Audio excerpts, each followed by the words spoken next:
Assalamualaikum warahmatullahi wabarakatuh. Anak-anak yang solih-solihah, apa kabar hari ini? Alhamdulillah, semoga kita semua selalu dalam perlindungan Allah dan mendapatkan kesehatan yang sempurna.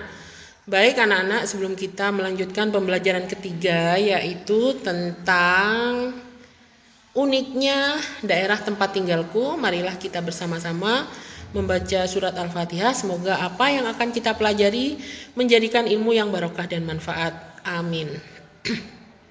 Mari bersama membaca surat Al-Fatihah. A'udzu billahi minasyaitonir rajim. Bismillahirrahmanirrahim. Alhamdulillahirabbil alamin. Ar-Rahmanir Rahim. Maliki yaumiddin. Iyyaka na'budu wa iyyaka nasta'in. Ihdinas siratal mustaqim. Siratal ladzina an'amta 'alaihim ghairil maghdubi 'alaihim waladdallin. Amin. Mari anak-anak disiapkan alat tulisnya dan bukunya dibuka semuanya. Baik, coba kalian buka halaman 83. Di halaman 83 ini Anton dan teman-teman berdiskusi mengenai berbagai pekerjaan sesuai dengan lingkungan tempat tinggalnya. Mereka berdiskusi mengenai pekerjaan yang berkaitan dengan kegiatan ekonomi. Nah, Anton dan ayahnya ini bercerita tentang seorang tukang pos yang kerjanya mengantar surat. Tukang pos itu adalah pekerjaan paling mulia karena menyampaikan amanah dan bertanggung jawab untuk menyerahkan dan memastikan surat tersebut diterima sesuai dengan nama dan alamat yang dituju dalam keadaan baik. Baik, coba kalian dilanjut buka halaman 84. Nah, di halaman 84 itu Anton mendapat kiriman buku dari pamannya. Buku merupakan sumber ilmu. Dalam memproduksi buku, seorang produsen melibatkan banyak pekerja. Nah, lihat gambar di bawah. Ada produksi buku, ada distribusi buku, ada konsumsi buku. Anak-anak yang solih-solihah, di halaman 85 ada beberapa pertanyaan.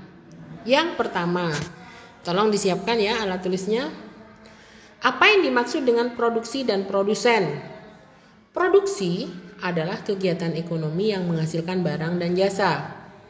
Produsen, pelaku kegiatan ekonomi dalam bidang produksi. Sudah ya, dicatat. Sekarang pertanyaan yang kedua. Apa yang dimaksud dengan distribusi dan distributor?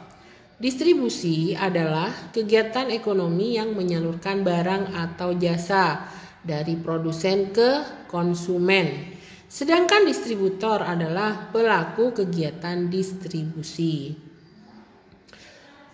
Dilanjut anak-anak yang solih-solihah. Nomor 3. Apa yang dimaksud dengan konsumsi dan konsumen? Coba ini ya ditulis.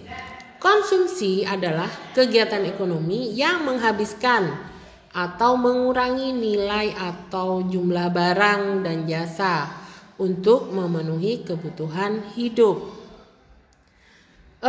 Sedangkan konsumen adalah pelaku kegiatan ekonomi konsumsi. Sudah ditulis anak-anak? Baik, kita lanjut yang nomor 4. Apakah kegiatan penduduk pada gambar rubrik mari mengamati? Di sana terlihat di pabrik diolah buku-buku yang berasal dari bahan alam. Kemudian hasilnya didistribusikan ke toko-toko buku. Maka semua siswa bisa membeli buku di toko buku. Silahkan dicatat ya. Boleh kalian tambahi. Oke, kita lanjut nomor 5. Dalam memproduksi buku, seorang produsen melibatkan banyak pekerja. Ada yang sebagai penulis, penata isi buku, menggambar isi buku, mencetak, menjilid, menata buku, bahkan ada yang sebagai sopir. Nah, pilih salah satu pekerja yang ada dalam produksi buku, kemudian cari tahu syarat menjadi pekerja sesuai pilihanmu. Misalkan Bu Guru mau memilih sopir yang mengirim ke toko-toko. Syaratnya apa? Yang pertama, dia harus bisa mengendarai mobil. Yang kedua, paham daerah dan nama toko yang akan dikirim. Baik anak-anak, setelah halaman 85 kalian jawab di buku paketnya, sekarang dilanjut halaman 86.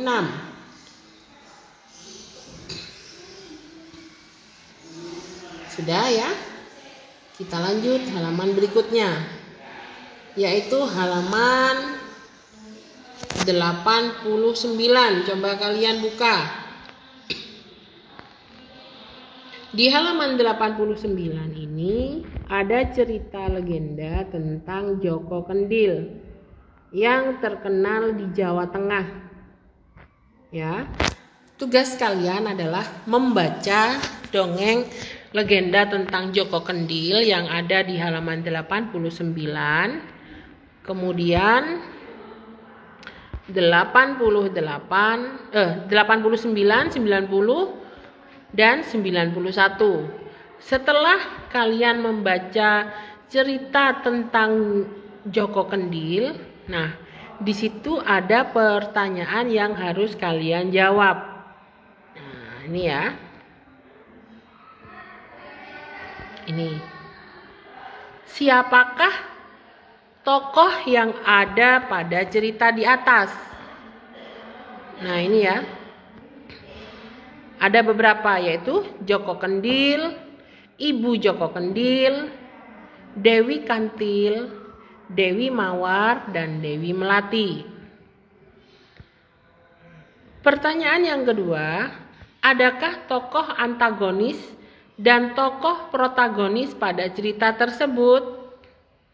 Nah, ada, yaitu yang bertokoh sebagai antagonis yaitu Dewi Kantil dan Dewi Mawar.